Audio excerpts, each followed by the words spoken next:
I'm Clara, 31, and I work as a senior accountant at one of the largest financial firms in Charlotte, North Carolina. I live alone in a 2-bedroom condo that I bought 3 years ago with money I saved since I was 19.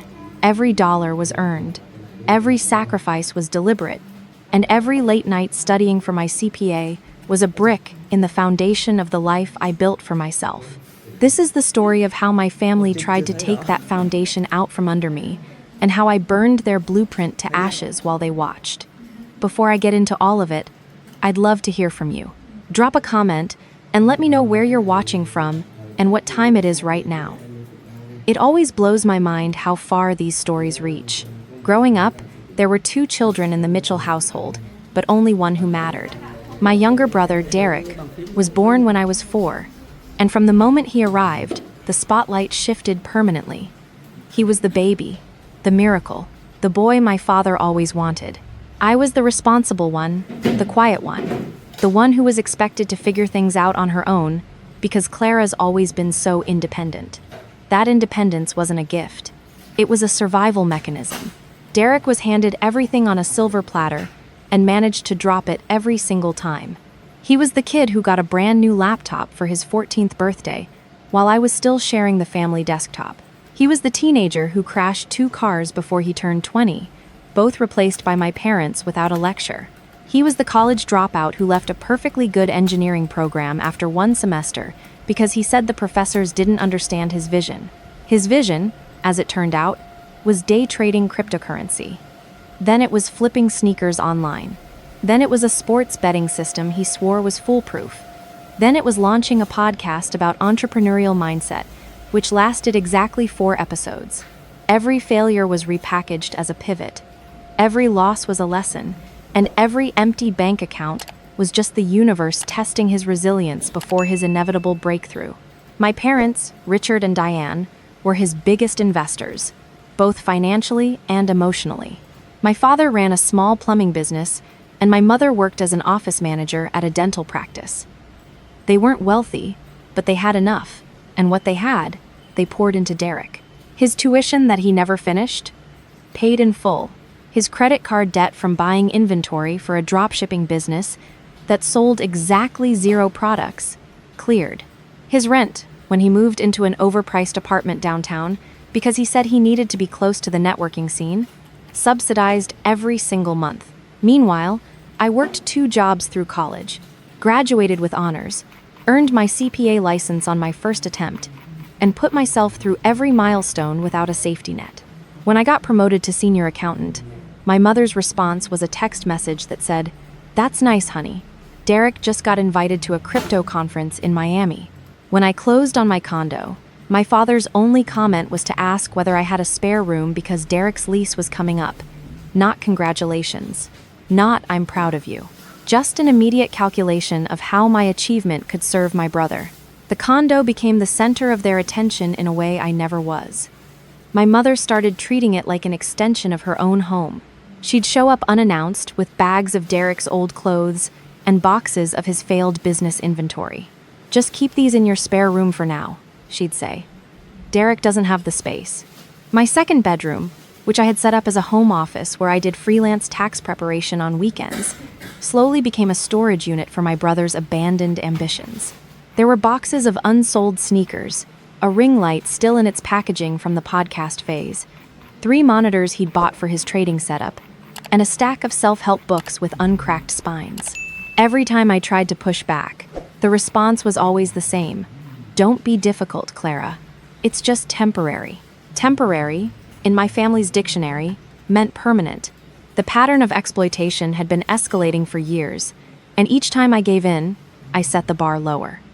6 months ago, Derek called me at 11 on a Tuesday night, frantic. He needed $3,000 by morning, or his brokerage account would be liquidated. He said he was on the verge of a massive return and just needed to cover a margin call. I knew it was gambling dressed up in financial jargon. I knew I'd never see that money again. But my mother had called me 20 minutes before him, crying, saying my brother was in serious trouble, and if I didn't help, she didn't know what would happen to him. The guilt was surgical. I transferred the money. He never mentioned it again. Not a thank you, Not an update, nothing. $3,000 evaporated like it had never existed.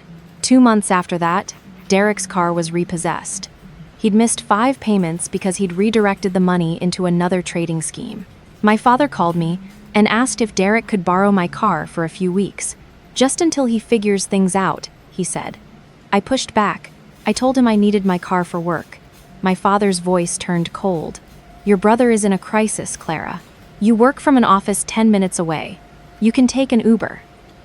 He spoke as if my inconvenience was a small price to pay for Derek's comfort. My mother called 30 minutes later to reinforce the message. She reminded me of how Derek had helped me move into my condo, as if 4 hours of carrying boxes entitled him to indefinite access to my vehicle. I gave in. He had my car for 6 weeks. When I got it back, there were fast food wrappers stuffed between the seats, a parking ticket in the glove compartment, and the check engine light was on. He handed me the keys and said, "Thanks, sis," like he was returning a borrowed pen. Every time I replayed these moments in my head, I could feel the resentment crystallizing into something harder. But I kept showing up. I kept answering the phone. I kept writing checks and swallowing my anger because some part of me, some stubborn, wounded part, still believed that if I was good enough, helpful enough, indispensable enough, my parents would finally see me. They would finally say, "Clara, we appreciate everything you do. We see you. We're sorry." They never did. The 4th of July barbecue at my parents' house should have been a normal family gathering. Burgers on the grill, my aunt's potato salad, kids running through the sprinkler in the backyard. I drove over expecting the usual performance. My mother fussing over Derek, my father talking about the business, me sitting quietly and refilling the chip bowls. But the moment I walked through the front door, I could feel something was different. There was an energy in the air, a conspiratorial hum. My mother was smiling too wide. My father kept glancing at Derek with an expression I can only describe as rehearsed enthusiasm. Derek himself was leaning against the kitchen counter in a new polo shirt, looking unusually confident for a man who was currently $32,000 in debt and living in an apartment he couldn't afford. The first hour was normal. We ate, we talked. My uncle told the same fishing story he tells every year. But after the food was cleared and the extended family started heading home, my mother asked me to stay. "We have something exciting to discuss," she said, practically vibrating with anticipation. My father sat down in his recliner. Derek took a seat across from me and folded his arms. It felt like a tribunal. My mother sat beside me on the sofa and placed her hand on my knee in that way she does when she's about to deliver news she's already decided is wonderful. "Clara, honey, we've all been talking, and we've come up with the perfect solution for Derek's situation." My stomach dropped. Whatever was coming, I already knew I wasn't going to like it. My father cleared his throat. "Your brother's lease is up at the end of August. He's been paying too much for that apartment anyway. We think the smart move is for him to move into your condo. He can take the spare bedroom, save on rent, and really focus on getting his business off the ground." He said it like he was presenting a quarterly earnings report. Calm, logical, already decided. My mother squeezed my knee. "It's perfect, really. You're barely using that second room anyway, and Derek needs stability right now. He's so close to making it work, Clara. He just needs a few months without the pressure of rent. 6 months, maybe 8. A year at the most. A year." She said a year at the most as if she were offering me a discount. I looked at Derek. He was watching me with that lazy half smile he always wore when he knew our parents had already paved the road for him. He didn't look hopeful or grateful. He looked expectant, like this was his right, like my home was simply the next resource to be requisitioned in service of his endless becoming. "You can't be serious," I said. My mother's face hardened. "We're very serious. This is what family does, Clara. Your brother needs help, and you have the space. I don't understand why you always have to make everything so difficult." "That room is my office," I said, my voice tightening. "I do freelance work in there every weekend. It's how I pay for the condo you want to give away." "Oh, you can work at the dining table," she said, waving her hand. "Or the living room. You're being dramatic. Derek needs a proper setup for his business. Those monitors of his need a real desk. His monitors, the monitors that were already sitting in my spare room because they'd been dumped there months ago. The room that was supposed to be mine was already being measured for his occupation. My father, ever the silent enforcer, added his piece. We can't have him move back in with us, Clara. Your mother and I aren't young anymore. We need our rest. You're young, you're single. You can handle a roommate. A roommate. He called my unemployed, debt-ridden, 30-year-old brother, who had never paid a bill on time in his life, a roommate, as if this were a casual arrangement between equals and not the annexation of my home. Derek finally spoke. Come on, Clara. Don't make this weird. It'll be chill. I'll stay out of your way. You won't even know I'm there. I would absolutely know he was there. I would know it every morning, when he was still asleep at 10 while I left for work at 7. I would know it every evening when his dishes were in my sink and his laundry was in my machine. I would know it every month when rent was due and his contribution was a promise and a shrug. I knew exactly how this would play out because I had watched this movie my entire life. The only difference was that now the theater was my home. Something shifted inside me in that moment. It wasn't a crack. It was a lock clicking into place. For 27 years, I had bent. I had accommodated. I had absorbed every imposition, every slight, every blatant act of favoritism, and I had filed it away under the heading of family. But sitting on that sofa, looking at 3 people who had already decided how my life would go without asking me, I realized that the filing cabinet was full. There was no more room. And for the first time in my life, I wasn't going to make room. No, I said. The word landed like a gunshot in a church. My mother blinked. My father's jaw tightened. Derek's smile flickered. Excuse me? My mother said. No. Derek is not moving into my condo. Not for 6 months. Not for 8 months. Not for a year. Not for a single night.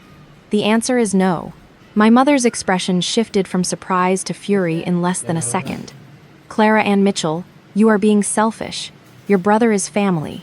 He needs you. He needs a lot of things, I said. And I kept my voice steady even though my heart was hammering.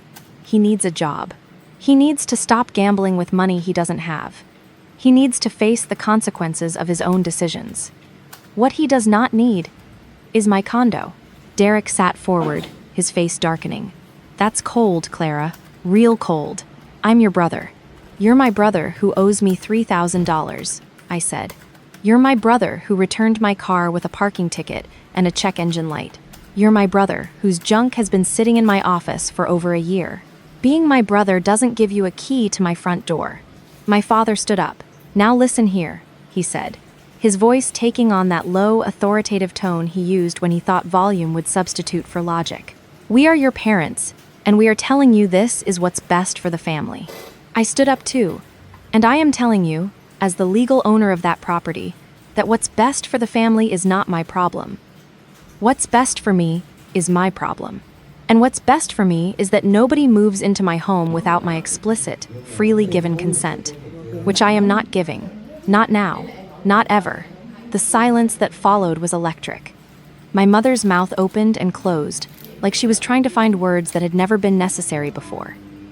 She had never needed to argue with me, because I had never said no. The machinery of our family dynamic had no protocol for my refusal. You'll regret this, she finally said, and her voice was barely a whisper. When your brother ends up on the street, that will be on you. No, I said, picking up my purse.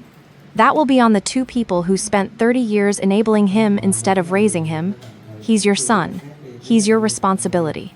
I've been subsidizing your parenting failures since I was old enough to have a savings account, and I'm done.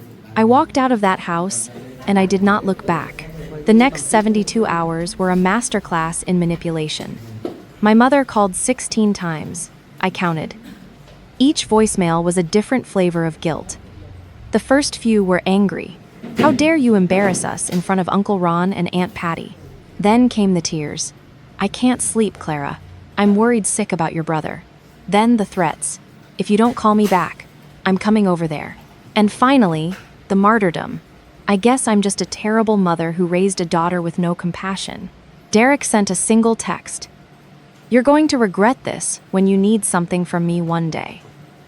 I would have laughed if I wasn't so furious. When had I ever needed anything from him?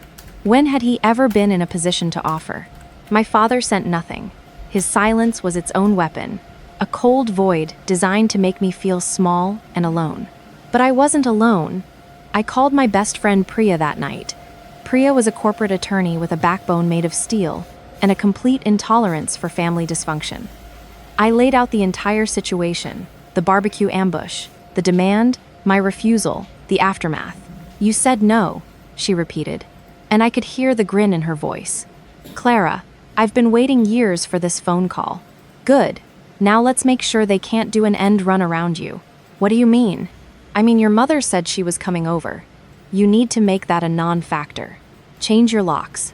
Tomorrow, get a deadbolt, get a chain, and while you're at it, get a doorbell camera. I want you to have a record of anyone who shows up uninvited." Priya also helped me draft a brief, firm text message that I sent to all three of them. "I have made my position clear. Derek will not be living in my condo. This is not a negotiation. I will not be responding to further calls or messages on this topic.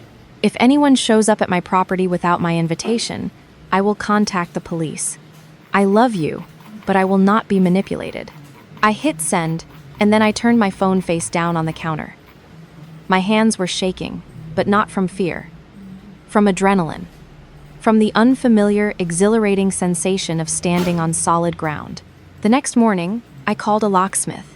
By noon, my front door had a new deadbolt and a reinforced strike plate. By that evening, a Ring doorbell camera was installed and connected to my phone. I went through my condo room by room and packed up every single item that belonged to Derek. The sneaker boxes, the monitors, the ring light, the books, all of it. I loaded everything into my car and drove to my parents' house. No one was home. I stacked every box neatly on their front porch, snapped a photo for my records, and left. 4 days after the barbecue, my mother made good on her threat. She showed up at my condo at 2 p.m. on a Wednesday. I was at work, but my doorbell camera captured everything. She rang the bell, she knocked. She tried her old key and discovered it didn't work. She stood there for a full 3 minutes, staring at the door, and then she called my phone. I watched it ring from my desk. I didn't answer. She knocked again, harder this time. Then she turned and left.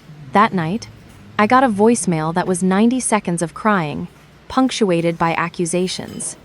"You changed the locks on your own mother. What kind of daughter does that?" The kind who was told someone was coming over uninvited, I thought. 2 weeks later, my father tried a different approach. He showed up at my office during lunch, standing in the lobby in his work clothes, looking uncomfortable. The receptionist called me down. I met him in the lobby, but didn't invite him upstairs. "Clara, this has gone far enough," he said. "Your mother's a wreck. Derek's been sleeping on our couch. It's chaos over there." I looked at my father, and for the first time, I didn't see an authority figure. I saw a tired man who had spent decades choosing the path of least resistance and was now standing in the consequences. "Dad," I said calmly, "you and Mom decided that Derek's problems were mine to solve. I've decided they're not. I love you both, but I will not set myself on fire to keep him warm. If Derek needs a place to live, he needs a job. A real one, not a scheme, not a startup, not a vision. A job with a paycheck and a clock to punch. That's not my problem to solve. It's his. And honestly, it's yours, because you're the ones who taught him he'd never have to." My father opened his mouth, then closed it. He looked at the floor. He looked at me. And then he said something I never expected to hear. "I know we haven't been fair to you." It wasn't an apology. It wasn't enough. But it was the first honest sentence he had ever said to me about our family, and it hit me harder than any guilt trip ever could. My eyes burned, but I held it together. "Fair would have been a good start, Dad, but I'm not asking for fair anymore. I'm asking for respect. If you can't give me that, then we don't have much to talk about." He left without another word. The weeks that followed were the hardest and the most clarifying of my life. I went to therapy for the first time. My therapist, a calm woman named Dr. Okafor, helped me understand that my family had assigned me a role before I was old enough to reject it. I was the parentified child, the emotional and financial safety net, the one whose stability was treated not as an accomplishment to be celebrated, but as a resource to be consumed. She taught me that saying no wasn't cruelty. It was the bare minimum of self-respect. Through Priya, I learned that my parents had been telling extended family a very different version of events. According to them, I had cruelly abandoned my brother in his time of need, changed my locks because I was paranoid, and was refusing to speak to my own mother. The narrative was designed to make me the villain, and for some relatives, it worked. My aunt sent me a passive-aggressive text about how family sticks together. A cousin messaged me, saying she'd heard I was going through something and asked if I was okay, which was code for, "Are you having a breakdown?" I didn't engage with any of it, but some family members saw through it. My grandmother, my father's mother, called me one evening. "Clara, honey," she said in her direct, no-nonsense way. "I heard your mother's side. Now tell me yours." I told her everything. The money, the car, the storage, the barbecue ambush. She was quiet for a long time. "Your grandfather, God rest him, would have been proud of you," she finally said. "You're the only one in this family with any sense. Keep those locks changed." 3 months after the barbecue, I got an unexpected email from Derek. No subject line. The message was short. "I got a job, warehouse supervisor at a logistics company. Starts Monday. I know it's not what I wanted, but I need the money. Mom and Dad are driving me crazy. I'm looking for my own place. I'm not asking for anything. I just thought you should know." I read it twice. It was the most grounded, most honest thing my brother had ever communicated to me. No excuses, no buzzwords, no requests for money, just reality.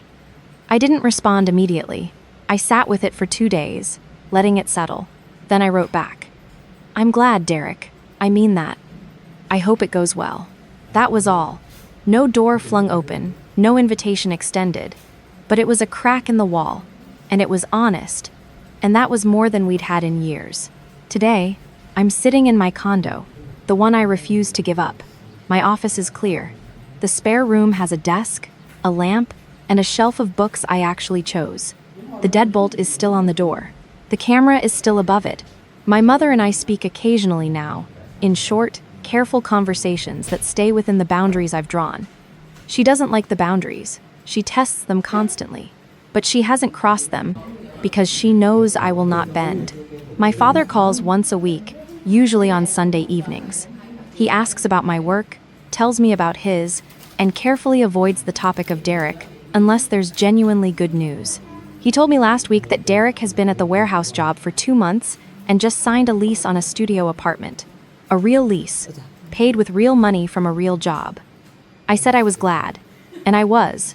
I spent 27 years believing that my worth in my family was measured by what I could give. The money, the car, the room, the silence, the compliance. I thought if I gave enough, they would love me the way they loved him. But that's not how it works. People who see you as a resource will never see you as a person, not until you stop letting them take. The hardest word I ever said was the shortest one in the English language. But the moment I said no and meant it, I didn't just save my home, I saved myself. I truly appreciate you taking the time to listen to this story. If it resonated with you, or if you've ever been the one your family expected to carry everything, please hit that like button and subscribe to the channel. Drop a comment and tell me, have you ever had to draw a line with someone you love? I'd love to hear your story.